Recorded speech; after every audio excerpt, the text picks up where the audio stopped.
열왕기하 4장 8절에서 17절입니다. 하나님의 말씀입니다. 함께 고백드리겠습니다.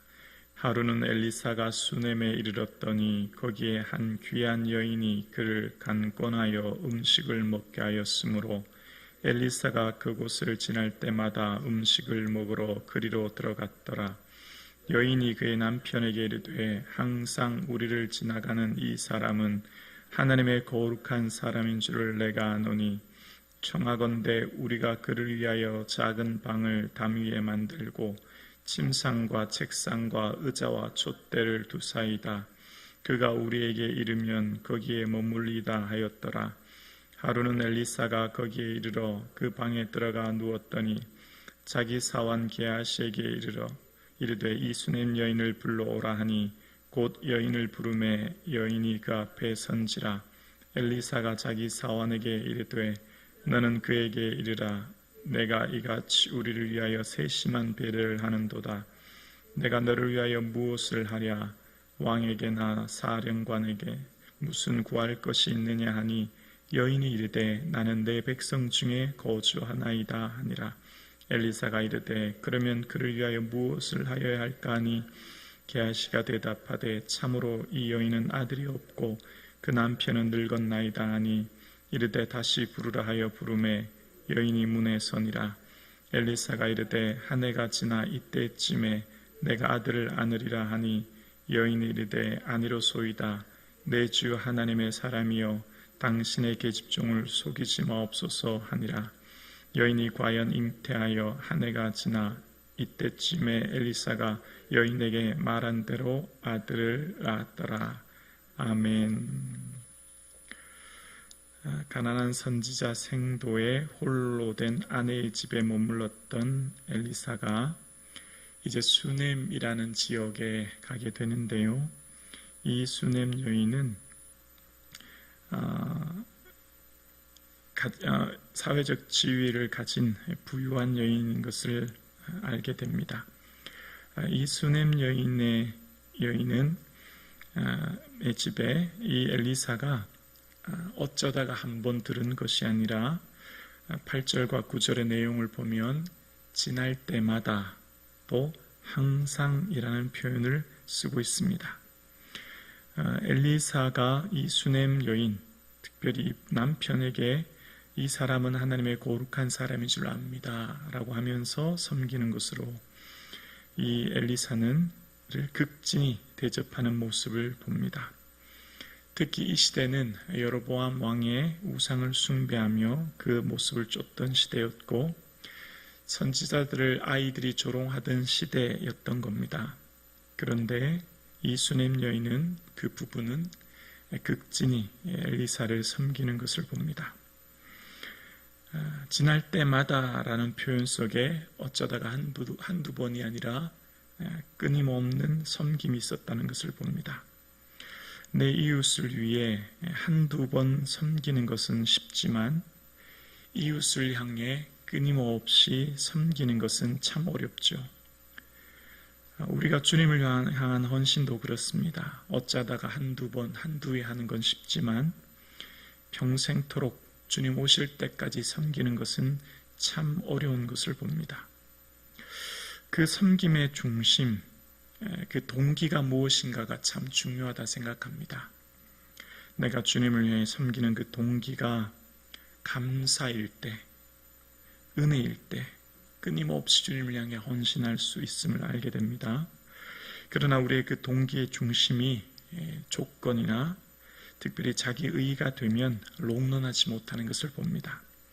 오늘 함께 예배드리시는 저와 여러분의 삶에 우리가 주님을 향한 헌신 또 이웃을 향한 섬김이 하나님이 날 구원해 주신 은혜로 인하여 감사하고 그 기쁨으로 인하여 감격함으로 섬기는 헌신이 되기를 주님의 이름으로 축복합니다. 이 수넴 여인은 단순히 그 집에 찾아오는 엘리사를 한두 번 섬기는 것으로 올 때마다 그를 섬기는 것으로 부족하여 더 나아가서 엘리사를 향한 전용 게스트룸을 만드는 것을 봅니다. 그래서 그를 향한 작은 방을 만들고 가구와 집기들을 두어서 선지자가 충분한 쉼과 안식을 누릴 수 있도록 그에게 모든 것을 준비해 주는 것을 봅니다. 이렇게 섬기는 동기가 무엇입니까? 왜 이렇게 섬길까요?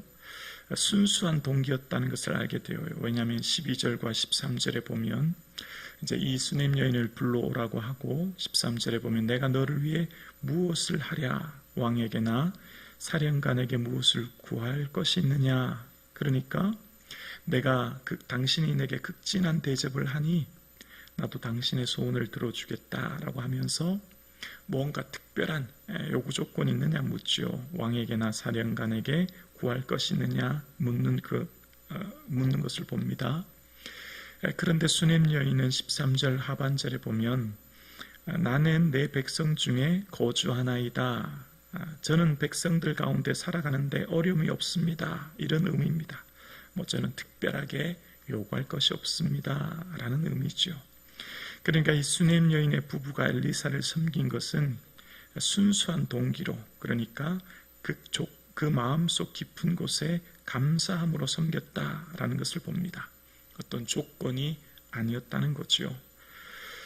부모와 자식 간의 사랑은 무조건적인 사랑 아닙니까? 그래서 부모는 자식이 없어 살 수 없는 그 사랑으로 자녀를 사랑하고, 그러나 연인과의 사랑은 어떻습니까? 거기는 조건이 담겨져 있습니다. 조건이 담겨져 있을 때 당연히 그 사랑은 식어지게 되고 이별하게 되죠.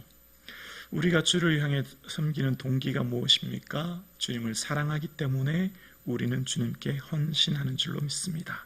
내가 무엇을 요구하고 무엇을 조건을 따라서 헌신하며 섬기는 것이 아니라 이미 내게 주신 은혜, 구원의 은혜를 인하여 감사하기에 내 삶을 드리며 헌신하는 것이죠.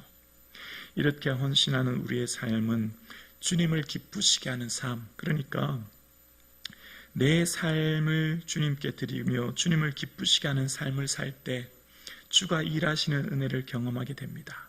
우리의 삶의 순수한 동기가 주님의 일하심을 경험하게 되는 거예요. 후반절에 보면 괜찮습니다. 저는 만족합니다. 나는 내 백성 중에 거주합니다. 그렇게 이야기하지 않습니까? 그런데 엘리사는 게하시에게 어떻게 그를 도울까라고 했더니 게하시를 통해 알게 됩니다. 이 여인에게는 아들이 없었다는 것을요. 남편이 늙어 지금 아들이 없다는 것을 알게 됩니다. 그래서 어떻게 합니까? 엘리사는 그 여인을 불러서 이때쯤 한 해가 지나서 이때쯤 아들이 있으리라 그런 이야기를 하는 것을 봅니다. 여러분, 기도가 무엇입니까? 기도는 태도요 자세입니다. 기도는 주님과 나와의 관계입니다. 우리가 구하기 전에 주님은 우리에게 있어야 할 것을 다 알고 계십니다. 우리가 주님과 깊은 교제와 사귐은 오늘 우리가 주님께 나와 기도하는 것은 주님을 사랑하기 때문에, 그리고 내 삶의 모든 것을 주관하시는 주님 앞에 내 삶에 주님의 기쁨 되기 위하여 오늘도 우리는 하나님을 바라보는 그 삶의 자세와 태도를 가지고 이곳에 나온 것이지요. 베드로의 장모가 열병이 들었습니다. 그런데 열병이 들어 알아 누운 것을 보시고 예수님께서는 그 손을 만지시니 열병이 떠나가고 여인이 일어나서 예수께 수종들더라. 그런 내용이 복음서에 나옵니다. 베드로는 그의 장모님이 열병으로 알아 누웠습니다. 예수님께 요청한 적이 없어요. 베드로는 지금 자기 장모님에 대해서 예수님에게 특별한 언급을 하지도 않았습니다. 그런데 예수님께서는 그 베드로의 집 들어가시고 장모의 열병을 알아 누운 것을 보셔서 손을 만지시사 열병이 떠나가게 하십니다. 기도는 요청과 강구를 넘어서는 거예요. 왜냐하면 우리가 있어야 될 것을 이미 주님은 다 알고 계시는 거거든요. 그래서 주님과의 나와의 관계요, 주님을 사랑의 관계요, 그 사랑의 관계한 우리의 태도, 주님은 기쁨 위에 살아가는 삶, 내 삶이 주님의 기쁨이 되어지는 그 삶이 될 때 주님께서도 우리에게 은혜를 베풀어 주실 줄로 믿습니다. 그러므로 우리의 중심이 어떻게든 주님을 기쁘시게 할까 생각하는 삶의 자세, 내 삶이 어떻게 주님의 기쁨 위에 살아갈까를 고민하며 살아가는 삶, 그 삶의 중심이 곧 그 사람의 태도와 자세를 만들고 그 삶을 통하여서 주님이 일하시게 하는 삶, 주님이 역사하게 하시는 삶을 우리 모두가 경험하게 될 줄로 믿습니다. 하나님의 응답은 반드시 어쩌면 우리의 믿음이 아닌 하나님의 국률하심을 보게 됩니다. 우리가 하나님 앞에 기도하여 하나님의 응답과 또 우리의 삶의 간구와 바람이 성취되는 것, 어쩌면 우리의 삶의 믿음 아니요, 그것을 넘어선 하나님의 국률하신 은혜인 것을 알게 되어집니다.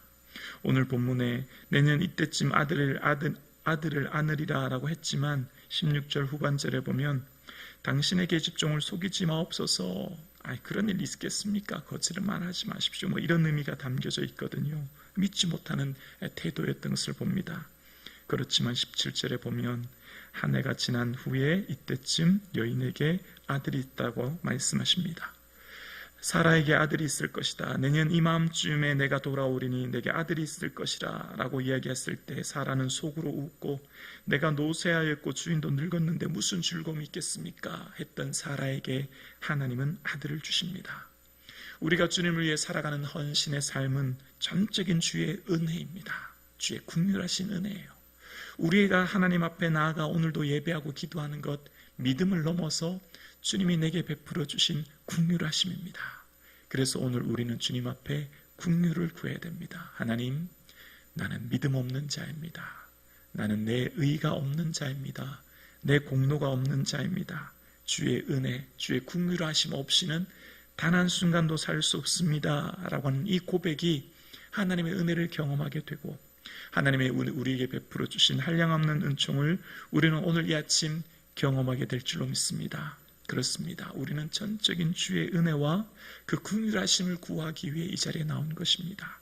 믿음을 넘어서는 하나님의 은혜와 그 긍휼하심을 구하는 전적인 전심을 구하여 간구하는 그 마음의 동기를 통하여서 하나님의 충만하신 은혜를 경험하는 이 아침 되기를 주님의 이름으로 축원합니다.